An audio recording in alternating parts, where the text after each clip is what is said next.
الذين يؤمنون بالغيب ويقيمون الصلاة ومما رزقناهم ينفقون. السلام عليكم ورحمة الله وبركاته. بسم الله الرحمن الرحيم. الحمد لله رب العالمين والصلاة والسلام على رسول الأمين وعلى آله وصحبه أجمعين. أما بعد. സ്നേഹമുള്ള സഹോദരങ്ങളെ, സൂറത്തുൽ ബഖറയിലെ 3-ാമത്തെ ആയത്താണ് നമ്മൾ കഴിഞ്ഞ ക്ലാസ്സിൽ ചർച്ച ചെയ്തത്. സൂറത്തുൽ ബഖറയിലെ 2-ാമത്തെ ആയത്തിൽ അല്ലാഹു സുബ്ഹാനഹു വ തആല പറഞ്ഞ സൂക്ഷ്മത പാലിക്കുന്നവർക്ക് നേർവഴി കാണിക്കുന്നതാണ് പരിശുദ്ധ ഖുർആൻ. അതിൽ അല്ലാഹുവിന്റെ വിധിവിലക്കുകൾ ജീവിതത്തിൽ സൂക്ഷിച്ച് ജീവിക്കുന്ന മുത്തഖീങ്ങളുടെ സ്വഭാവ ഗുണമായി അല്ലാഹു എടുത്തു പറഞ്ഞ കാര്യങ്ങളിൽ ഒന്നാമതായി എടുത്തു പറഞ്ഞത് അവർ ഗൈബിൽ വിശ്വസിക്കുന്നവരാണ് എന്നതാണ്. അല്ലദീന യുഅ്മിനൂന ബിൽ ഗൈബ്, അവർ അദൃശ്യ കാര്യങ്ങളിൽ വിശ്വസിക്കുന്നവരാണ്.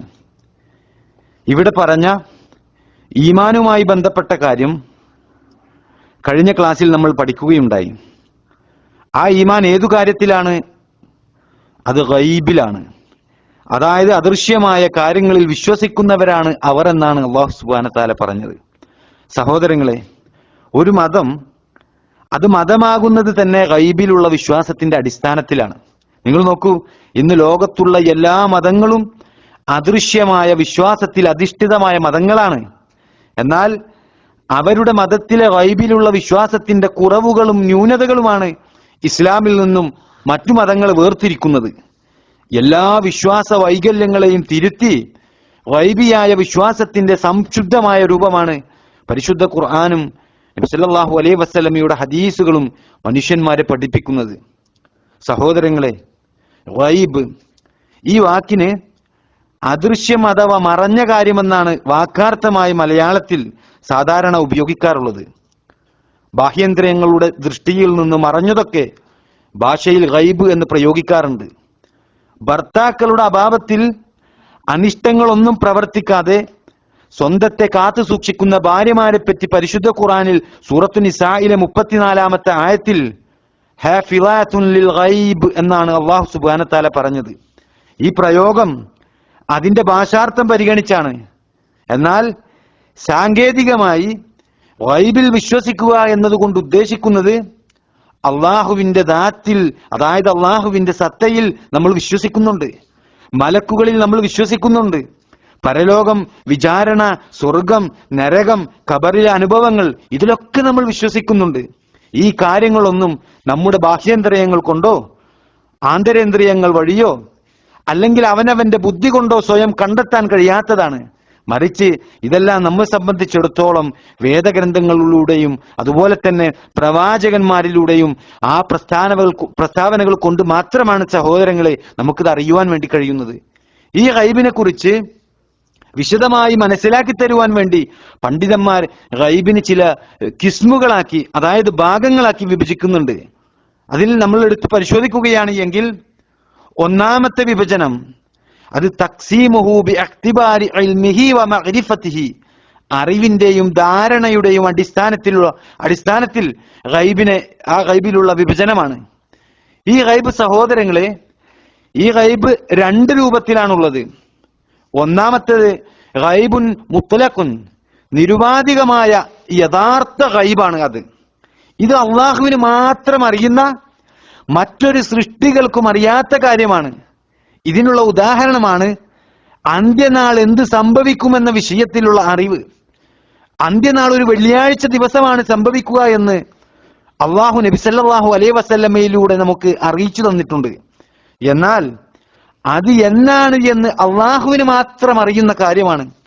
ആ സമയത്തെക്കുറിച്ച് അള്ളാഹു സുബ്ഹാനഹു വ തആല സൂറത്തു മുൽക്കിലെ 25-26 ആയത്തിലൂടെ പറയുന്നത് വയഖൂലൂന മതാ ഹാദൽ വഅദു ഇൻ കുൻതും സ്വാദിഖീൻ ഖുൽ ഇന്നമൽ ഇൽമു ഇൻദല്ലാഹി വ ഇന്നമാ അനാ നദീറും മുബീൻ. അവർ പറയുന്നു, എപ്പോഴാണ് ഈ വാഗ്ദാനം പുലരുന്നത് എന്ന്. നിങ്ങൾ സത്യവാന്മാരാണ് എങ്കിൽ അതൊന്ന് പറഞ്ഞു തരൂ എന്ന്. അപ്പോൾ അല്ലാഹു സുബ്ഹാനഹു വ തആല പറയാ, ഖുൽ പറയുക, ഇന്നമൽ ഇൽമു ഇൻദല്ലാഹി വ ഇന്നമാ അന നദീറും മുബീൻ.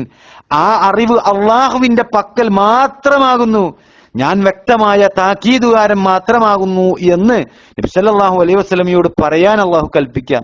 അപ്പൊ നോക്കൂ സഹോദരങ്ങളെ, അന്ത്യനാൾ എന്ന് സംഭവിക്കുമെന്ന കാര്യം, ആ കാര്യം ഗൈബിയായ കാര്യമാണ്.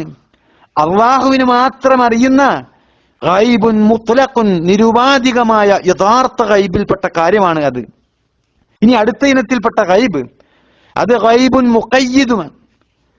ഗൈബുൻ മുഖയ്യദുൻ, ഉപാധിയോടുകൂടിയുള്ള സ്വാഭാവികമായ ഗൈബാണ് ഇത്. ഇത് ആപേക്ഷികമായ ഗൈബാണ്. അള്ളാഹു സുബ്ഹാനഹു വ തആല അറിയിച്ചു കൊടുത്തത് കൊണ്ടോ അല്ലെങ്കിൽ വേറെ ഒരാളുടെ സാന്നിധ്യത്തിലോ സംഭവിക്കുന്നതോ ആയ കാര്യങ്ങളാണ് ഇത്. ഈ ദൃശ്യലോകത്ത് നടക്കുന്ന കാര്യങ്ങൾ തന്നെ നമ്മൾ എടുത്തു നോക്കൂ. നമ്മളെ സംബന്ധിച്ചിടത്തോളം അധികവും മറഞ്ഞു കിടക്കുന്നതാണ്. ഇത്തരം മറഞ്ഞ കാര്യങ്ങൾ ചിലപ്പോൾ ശാസ്ത്ര സാങ്കേതിക വിദ്യ ഉപയോഗിച്ച് കണ്ടുപിടിക്കുവാൻ വേണ്ടി കഴിയുന്നതായിരിക്കും. പരമാണുവും ബാക്ടീരിയയും വൈറസും ഇതൊക്കെ മൈക്രോസ്കോപ്പിന്റെയും ഇലക്ട്രോണിക് മൈക്രോസ്കോപ്പിന്റെയും സഹായം കൊണ്ട് കണ്ടെത്താൻ കഴിയുന്നതിന് മുമ്പ് മനുഷ്യരെ സംബന്ധിച്ചിടത്തോളം ഇതെല്ലാം ഗൈബായിരുന്ന ഒരു കാലമുണ്ടായിരുന്നു സഹോദരങ്ങളെ. അതുപോലെ തന്നെ ഒരു മുറിയുടെ അകത്തു നടക്കുന്ന കാര്യങ്ങൾ പുറത്തിരിക്കുന്നവരെ സംബന്ധിച്ച് ഗൈബായ കാര്യമായിരിക്കും. ഈ നിലക്ക് നമ്മുടെ ഈ ലോകത്ത് തന്നെ ഒരുത്തന് ഗൈബായത് മറ്റൊരു വ്യക്തിയെ സംബന്ധിച്ചിടത്തോളം അത് അറിയുന്നതായിരിക്കും. നിങ്ങൾ നോക്കൂ, ഇരുട്ടിൽ മനുഷ്യനെ സംബന്ധിച്ച് കാണാൻ കഴിയാത്തത് അത് പൂച്ചക്ക് കാണുവാൻ വേണ്ടിയിട്ട് സാധിക്കും. അതുപോലെ തന്നെ ജിന്നുവർഗത്തിൽപ്പെട്ട അള്ളാഹുവിന്റെ സൃഷ്ടികൾക്ക് കാണാൻ കഴിയുന്നത് മനുഷ്യനെ സംബന്ധിച്ചിടത്തോളം കാണാൻ കഴിഞ്ഞില്ല എന്നും വരാം. ഇതൊന്നും സഹോദരങ്ങളെ നമ്മൾ ആദ്യം പറഞ്ഞ ഒന്നാമത് പറഞ്ഞ ഗൈബുൻ മുത്ലഖുൻ, നിരുപാധികമായ സാക്ഷാൽ ഗൈബിൽപ്പെട്ട കാര്യമല്ല, മറിച്ച് ഗൈബുൻ മുഖയ്യദുൻ, ഇത് ഉപാധിയോടുകൂടിയുള്ള സ്വാഭാവികമായിട്ടുള്ള ഗൈബാണ് എന്ന് പണ്ഡിതന്മാർ വിശദീകരിക്കുന്നത് കാണാൻ കഴിയും. ഇസ്ലാമിൽ അടിസ്ഥാനമായ ഗൈബിലുള്ള വിശ്വാസം എന്ന് പറയുമ്പോൾ അവിടെ ഉദ്ദേശിക്കുന്നത് ഈ ദൃശ്യലോകത്ത് തന്നെയുള്ള ഈ ആപേക്ഷികമായ ഗൈബിനെയല്ല, മറിച്ച് ദൃശ്യപ്രപഞ്ചത്തിന്റെ പിന്നിൽ മനുഷ്യന് ഒരു വിധത്തിലും കാണാൻ കഴിയാത്ത നിലയിൽ മറഞ്ഞിരിക്കുന്ന പ്രപഞ്ചത്തിന്റെ പ്രവർത്തനത്തിന്റെ പിന്നിലുള്ള രഹസ്യമായ ഗൈബാണ് സഹോദരങ്ങളെ. അത് അള്ളാഹുവിന് മാത്രം അറിയുന്ന ഗൈബാണ്. ഇനി ഗൈബുമായി ബന്ധപ്പെട്ടുകൊണ്ട് നമ്മൾ മനസ്സിലാക്കേണ്ട അതിന്റെ ഖിസ്മ്, അതിന്റെ ഭാഗം, അതിന്റെ രണ്ടാമത്തെ വിഭജനം, അത് ഗൈബുൻ ബിഇഅ്തിബാരി സമാൻ, കാലത്തിന് അടിസ്ഥാനപ്പെടുത്തിയുള്ള വിഭജനമാണ്. ഈ ഗൈബ് 3 രൂപത്തിലാണുള്ളത്. ഒന്നാമത്തേത് ഗൈബുൻ മാലിൻ, കഴിഞ്ഞുപോയ അദൃശ്യ കാര്യം, അതായത് മുമ്പ് കഴിഞ്ഞുപോയ കാര്യങ്ങൾ. ഇത് അന്ന് ജീവിച്ചിരിക്കുന്നവരെ സംബന്ധിച്ചിടത്തോളം ഗൈബല്ല, മറിച്ച് നമുക്ക് മുമ്പ് കഴിഞ്ഞുപോയ കാര്യങ്ങളെ കുറിച്ച് നമുക്കറിയില്ല. നമ്മളെ സംബന്ധിച്ചിടത്തോളം അതെല്ലാം ഗൈബിയായ സംഭവങ്ങളാണ്. ഇനി ഒന്നാമത്തേത് നമ്മൾ എടുത്തു നോക്കുക, ഗൈബുൻ ആലിറുൻ, രണ്ടാമത്തെ വിഭജനമായി കൊണ്ട് പഠിപ്പിച്ചത്. ഒന്നാമത്തേത് ഗൈബുൻ മാലിൻ, കഴിഞ്ഞുപോയ കാര്യം. രണ്ടാമത്തേത് ഗൈബുൻ ആലിറുൻ, ഗൈബുൻ ഹാലിറുൻ, വർത്തമാന കാലഘട്ടത്തിൽ സംഭവിക്കുന്ന അദൃശ്യ കാര്യങ്ങളാ. ഉദാഹരണത്തിന് വർത്തമാന കാലഘട്ടത്തിൽ ഇപ്പോൾ നടന്നുകൊണ്ടിരിക്കുന്ന കാര്യമാണ്. ഞാനിതാ സൗദി അറേബ്യയിലെ എന്റെ റൂമിൽ ഇരുന്നു കൊണ്ട് വാട്സാപ്പിലൂടെ സംസാരിച്ചു കൊണ്ടിരിക്കുകയാണ്. ഇത് കേൾക്കുന്ന നിങ്ങളെ സംബന്ധിച്ചിടത്തോളം ഞാനിപ്പോൾ ഇവിടെ ഏത് അവസ്ഥയിലാണ് എന്നത് അദൃശ്യമായ കാര്യമാണ്. ഈ ഗൈബാണ് സഹോദരങ്ങളെ ഗൈബുൻ ഹാലിറുൻ എന്ന ഇനത്തിൽ ഉൾപ്പെടുത്തുന്നത് പണ്ഡിതന്മാർ. ഇനി അതുപോലെ തന്നെ കാലത്തിനെ അടിസ്ഥാനപ്പെടുത്തിയുള്ള മൂന്നാമത്തെ ഗൈബ്, അത് ഗൈബുൻ മുസ്തഖ്ബലിയ്യുൻ ആണ്. അതായത് ഭാവിയിൽ സംഭവിക്കുവാനിരിക്കുന്ന കാര്യങ്ങളാണ്. ഇത് അള്ളാഹു അറിയിച്ചു കൊടുത്താലല്ലാതെ ആർക്കും അറിയുവാൻ സാധിക്കുകയില്ല. ഉദാഹരണത്തിന് നബി സല്ലല്ലാഹു അലൈഹി വസല്ലമ നാളെ വിചാരണയ്ക്ക് ശേഷം സ്വർഗത്തിൽ കഴിയുന്ന ആളുകളുടെ അവസ്ഥ പറഞ്ഞത് ഹദീസ് ഗ്രന്ഥങ്ങളിൽ കാണാം. അതേപോലെ തന്നെ നരകത്തിൽ ചില ആളുകളുടെ അവസ്ഥ കണ്ടു എന്ന് പറഞ്ഞതും നമുക്ക് ഹദീസ് ഗ്രന്ഥങ്ങളിൽ കാണാം. ഇതെല്ലാം നടക്കാനുള്ള കാര്യമാണ്. എന്നാൽ അള്ളാഹു സുബ്ഹാനഹു വ തആല അറിയിച്ചു കൊടുത്തപ്പോൾ നബി സല്ലല്ലാഹു അലൈഹി വസല്ലമക്ക് അള്ളാഹു അറിയിച്ചു കൊടുത്ത കാര്യങ്ങൾ അറിയുവാൻ വേണ്ടിയിട്ട് സാധിച്ചു എന്നുള്ളതാണ്. സഹോദരങ്ങളെ, ഭാവിയെക്കുറിച്ച് അള്ളാഹുവിനല്ലാതെ ആർക്കും തന്നെ അറിയുവാൻ സാധിക്കുകയില്ല. അതുകൊണ്ടാണ് നബി സല്ലല്ലാഹു അലൈഹി വസല്ലമ ഭാവി പ്രവചിക്കുന്ന ആളുകളുടെ അടുക്കലേക്ക് പോകുന്നത് വളരെ ശക്തമായി എതിർത്തത്. നബി സല്ലല്ലാഹു അലൈഹി വസല്ലമ പറയുകയാണ്, ആരെങ്കിലും ഒരു ജ്യോത്സ്യന്റെ അടുക്കൽ ചെന്ന് ഫസഅലഹു അൻ ഷൈഇൻ, അയാളോട് വല്ലതിനെയും കുറിച്ച് ചോദിക്കുകയും ഫസദ്ദഖഹു, എന്നിട്ട് ജ്യോത്സ്യൻ പറഞ്ഞത് വിശ്വസിക്കുകയും ചെയ്താൽ ലം തുഖ്ബലു ലഹു സ്വലാത്തു 40 യൗമ, അവന്റെ 40 ദിവസത്തെ നമസ്കാരം സ്വീകരിക്കപ്പെടുന്നതല്ല എന്ന് ഇമാം മുസ്ലിം രേഖപ്പെടുത്തിയ ഹദീസിൽ കാണാൻ കഴിയും. ഇമാം അഹ്മദും അബൂദാവൂദും റിപ്പോർട്ട് ചെയ്ത മറ്റൊരു ഹദീസിൽ അതിൽ നമുക്ക് കാണാം, ആരെങ്കിലും പ്രശ്നക്കാരനെ സമീപിച്ച് അയാൾ പറഞ്ഞത് വിശ്വസിച്ചാൽ ഫഖദ് ബറഅ മിമ്മാ ഉൻസില അലാ മുഹമ്മദിൻ, മുഹമ്മദ് നബി സല്ലല്ലാഹു അലൈഹി വസല്ലമക്ക് അവതീർണമായതിൽ, അതായത് പരിശുദ്ധ ഖുർആനിൽ നിന്ന് അവൻ വ്യതിചലിച്ചു പോയി എന്നാണ് നബി സല്ലല്ലാഹു അലൈഹി വസല്ലമ പറഞ്ഞത്. നോക്കൂ സഹോദരങ്ങളെ, മറഞ്ഞ കാര്യത്തെപ്പറ്റി, ഗൈബായ കാര്യത്തെപ്പറ്റി, അത് ഭൂതമാകട്ടെ, അത് ഭാവിയാകട്ടെ, അത് വർത്തമാനമാകട്ടെ, അതിനെക്കുറിച്ച് സംസാരിക്കുകയും എന്തെങ്കിലും കളങ്ങളോ കരുക്കളോ മറ്റോ ഉപയോഗിച്ച് പ്രശ്നം നോക്കുകയും ചെയ്യുന്ന എല്ലാവരും ഈ ഹദീസിൽ ഉപയോഗിച്ചിട്ടുള്ള ഖറാഫ് അഥവാ ജ്യോത്സ്യൻ എന്ന് പരിഭാഷപ്പെടുത്തി പറഞ്ഞ പദത്തിന്റെ അർത്ഥപരിധിയിൽ ഉൾപ്പെടുമെന്ന് പണ്ഡിതന്മാർ പഠിപ്പിച്ചത് കാണാൻ കഴിയും.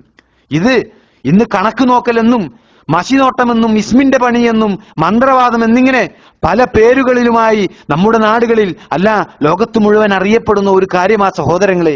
അവരുടെ അടുക്കലേക്ക് പോകാൻ പാടുള്ളതല്ല എന്ന് വളരെ ഗൗരവമായി കൊണ്ടാണ് നബി സല്ലല്ലാഹു അലൈഹി വസല്ലമ പഠിപ്പിച്ചത്. കാരണം അള്ളാഹുവിന് മാത്രം അറിയുന്ന ഒരു വിഷയമാണ് അത്, നാളെ എന്തു സംഭവിക്കുമെന്നുള്ളത്. അതിൽ അവിടെ പോയി വഞ്ചിതരാകാൻ പാടുള്ളതല്ല എന്ന്. ഇനി ഗൈബുമായി ബന്ധപ്പെട്ടുകൊണ്ട് നമ്മൾ മനസ്സിലാക്കേണ്ട അതിന്റെ കിസ്മ്, അതിന്റെ ഭാഗം, അത് മൂന്നാമത്തെ വിഭജനം. മൂന്നാമത്തെ വിഭജനം എന്താ? ഗൈബുൻ ബിഇഖ്തിബാരി വുറൂദിഹി, സ്രോതസ്സുകളിലൂടെ അറിയിക്കപ്പെട്ട ഗൈബുകളാണ്. ഈ ഗൈബ് 3 രൂപത്തിലാണുള്ളത്. ഒന്നാമത്തേത് ഗൈബുൻ ജാഅ ഫിൽ ഖുർആൻ, ഖുർആനിൽ വന്ന ഗൈബിയായ സംഗതികളാണ്. ഉദാഹരണം, പൂർവ്വ സമുദായത്തിന്റെ ചരിത്രം പരിശുദ്ധ ഖുർആനിലൂടെ വിശദീകരിക്കുന്നുണ്ട്. അതുപോലെ തന്നെ ലോകാവസാനത്തിന്റെ ഭയാനകരമായ നിമിഷങ്ങളെ കുറിച്ച് പരിശുദ്ധ ഖുർആൻ പറയുന്നുണ്ട്. ഇതെല്ലാം നമ്മെ സംബന്ധിച്ചിടത്തോളം ഗൈബിയായിട്ടുള്ള സംഗതികളാണ്. പരിശുദ്ധ ഖുർആനിലൂടെയാണ് നമുക്ക് ആ വാർത്തകൾ ലഭിച്ചത് എന്നർത്ഥം. രണ്ടാമത്തേത് ഗൈബുൻ ജാഅ ഫീ സുന്നത്തി സ്വഹീഹ, നബി സല്ലല്ലാഹു അലൈഹി വസല്ലമയുടെ സുന്നത്തിലൂടെ, അതായത് ഹദീസിലൂടെ സ്വഹീഹായി വന്ന ഗൈബിയായ കാര്യങ്ങൾ. ഉദാഹരണത്തിന് നബി സല്ലല്ലാഹു അലൈഹി വസല്ലമയുടെ മിഅ്റാജ് യാത്ര, അത് നമുക്ക് അറിയാൻ കഴിയുന്നത് റസൂലുള്ളാഹി സ്വല്ലല്ലാഹു അലൈഹി വസല്ലമയുടെ ഹദീസിലൂടെയാണ്. അതുപോലെ തന്നെ അന്ത്യനാളിൽ ഇമാം മഹദി വരുന്നതുമായി ബന്ധപ്പെട്ടുകൊണ്ട്, അന്ത്യനാളിന്റെ അടയാളമായി കൊണ്ട് പഠിപ്പിച്ചത്, അതുപോലെ ദജ്ജാൽ വരുന്ന വിഷയങ്ങൾ, ഇതെല്ലാം റസൂലുള്ളാഹി സ്വല്ലല്ലാഹു അലൈഹി വസല്ലമ നമുക്ക് ഹദീസുകളിലൂടെ പറഞ്ഞു തന്ന കാര്യമാണ്. ഇതെല്ലാം നമുക്ക് കിട്ടിയത് അത് നബി സല്ലല്ലാഹു അലൈഹി വസല്ലമയുടെ സ്വഹീഹായ സുന്നത്തിലൂടെയാണ് എന്നർത്ഥം. ഇനി മൂന്നാമത്തെ വിഭജനം, അത് പണ്ഡിതന്മാർ പഠിപ്പിച്ചു തരുന്നത് ഗൈബുൻ ജാഅ അൻ ത്വരീഖിൽ ഇസ്രാഈലിയാത്തി വൽ അഖ്ബാരി അല്ലതി ലാ യഅലമു സിദ്ഖഹ വലാ കദിബഹ, പൂർവ്വവേദക്കാരായ ഇസ്രായേലിയത്തിന്റെ മാർഗത്തിലൂടെയും സത്യമാണോ കളവാണോ എന്ന് അറിയാത്ത മറ്റു മാർഗങ്ങളിലൂടെയോ വന്ന വാർത്തകളാണ്. ഉദാഹരണത്തിന് നമ്രൂദും സംഘവും ഇബ്രാഹിം നബി അലൈഹി ഇസ്ലാമിയെ തീയിലെറിഞ്ഞ സംഭവം. അള്ളാഹു അദ്ദേഹത്തെ തീയിൽ നിന്നും സംരക്ഷിച്ചു. അള്ളാഹു തീയിനോട് ഇബ്രാഹിം അലൈഹി ഇസ്ലാമക്ക് തണുപ്പും സമാധാനവും ഏകുവാൻ വേണ്ടി കൽപ്പിച്ചു. ഇക്കാര്യം സൂറത്തുൽ അംബിയായിൽ 36-ാമത്തെ ആയത്തിലൂടെ അള്ളാഹു സുബ്ഹാനഹു വ തആല വ്യക്തമാക്കുന്ന കാര്യം. എന്നാൽ സഹോദരങ്ങളെ, ചില ഇസ്രായേലിയത്തുകളിൽ നമുക്ക് ഇസ്രായേലി ചരിത്രങ്ങളിൽ കാണാൻ കഴിയും ഇബ്രാഹിം നബി അലൈഹി ഇസ്ലാമ തീയിൽ 7 ദിവസം കഴിച്ചുകൂട്ടിയെന്ന്. ഇബ്രാഹിം അലൈഹി ഇസ്ലാം അത് ഭൂമിയിലെ സുന്ദരമായ ദിവസങ്ങളായിട്ടാണ് അനുഭവപ്പെട്ടത് എന്ന്, ആ 7 ദിവസം. എന്നാൽ സഹോദരങ്ങളെ, ഈ ചരിത്രത്തിന്റെ സത്യാവസ്ഥ അത് അള്ളാഹുവിന് മാത്രം അറിയുന്ന കാര്യമാണ്. ഇത്തരം വാർത്തകൾ നമ്മെ സംബന്ധിച്ചിടത്തോളം നമുക്ക് അത് ഗൈബാണ്. ഇത് സത്യപ്പെടുത്തുവാനോ കളവാക്കുവാനോ നമ്മൾ മുതിരാൻ പാടില്ല എന്നാണ്. 7 ദിവസം കഴിച്ചുകൂട്ടി എന്ന് പരിശുദ്ധ ഖുർആനിലില്ല, ഹദീസിലില്ല. എന്നാൽ ഇസ്രായേലി ചരിത്രങ്ങളിലുണ്ട്. അതൊരു പക്ഷേ ശരിയാകാം, ഒരു പക്ഷേ കളവാകാം. അതുകൊണ്ട് തന്നെ ഇത് സത്യപ്പെടുത്തുവാനോ കളവാക്കുവാനോ പാടില്ല എന്നുള്ളതാ പണ്ഡിതന്മാർ പഠിപ്പിക്കുന്നത്. ആ വിഷയത്തിൽ മൗനം അവലംബിക്കണം. ഇസ്രായേലത്തിന്റെ മാർഗത്തിലൂടെ ഉദ്ധരിക്കപ്പെടുന്ന ഇത്തരം ചരിത്രങ്ങൾ, ഇത്തരം കാര്യങ്ങൾ നമ്മെ സംബന്ധിച്ച് അള്ളാഹു അഅലം എന്ന് പറയുകയാണ് വേണ്ടത് എന്ന് പണ്ഡിതന്മാർ പഠിപ്പിക്കുകയാണ് സഹോദരങ്ങളെ. ഇതാണ് സഹോദരങ്ങളെ ഗൈബുമായി ബന്ധപ്പെട്ടുകൊണ്ട് സംക്ഷിപ്തമായി നമുക്ക് പറയുവാനുള്ളത്. സൂറത്തുൽ ബഖറയിൽ അല്ലദീന യുഅ്മിനൂന ബിൽ ഗൈബ്, അവർ അദൃശ്യ കാര്യങ്ങളിൽ വിശ്വസിക്കുന്നവരാണ് എന്ന് പറഞ്ഞാൽ സാങ്കേതികമായി ഗൈബിൽ വിശ്വസിക്കുക എന്നതുകൊണ്ട് ഉദ്ദേശിക്കുന്നത് തുടക്കത്തിൽ സൂചിപ്പിച്ചതുപോലെ അള്ളാഹുവിന്റെ ദാത്തിൽ, അതായത് അള്ളാഹുവിന്റെ സത്തയിൽ വിശ്വസിക്കുന്ന, മലക്കുകളിൽ വിശ്വസിക്കുന്ന, പരലോകത്തിലും സ്വർഗത്തിലും നരകത്തിലും ബർസക്കി ജീവിതത്തിലും ഒക്കെ വിശ്വസിക്കുന്ന അള്ളാഹുവിന്റെ പ്രവാചകൻ സല്ലല്ലാഹു അലൈഹി വസല്ലമ വഹീന്റെ അടിസ്ഥാനത്തിൽ നമുക്ക് പഠിപ്പിച്ചു തന്ന വേദഗ്രന്ഥങ്ങളുടെയും പ്രവാചകന്മാരുടെയും പ്രസ്താവനകൾ കൊണ്ട് മാത്രം അറിയുവാൻ കഴിയുന്ന കാര്യങ്ങളാണ് എന്നർത്ഥം. ഈ കാര്യങ്ങൾ അടിയുറച്ച് വിശ്വസിക്കുന്ന ആളുകളായിരിക്കും അല്ലദീന യുഅ്മിനൂന ബിൽ ഗൈബ് എന്നതുകൊണ്ട് ഉദ്ദേശിക്കുന്നത് മുത്തഖീങ്ങളുടെ സ്വഭാവ ഗുണമായി അള്ളാഹു എടുത്തു പറഞ്ഞ കാര്യങ്ങളിൽപ്പെട്ട ഒരു വിഷയമാണ് അത്, അല്ലദീന യുഅ്മിനൂന ബിൽ ഗൈബ്. ഇനി ഇൻഷാ അല്ലാഹ് അതിന്റെ ബാക്കിയായിക്കൊണ്ട് മുത്തഖീങ്ങളുടെ സ്വഭാവ ഗുണമായി അള്ളാഹു എടുത്തു പറഞ്ഞ വിഷയം നമുക്ക് പഠിക്കേണ്ടതുണ്ട്. ഇൻഷാ അല്ലാഹ് അത് നമുക്ക് അടുത്ത ക്ലാസ്സിൽ ചർച്ച ചെയ്യാം. അള്ളാഹു അനുഗ്രഹിക്കുമാറാകട്ടെ.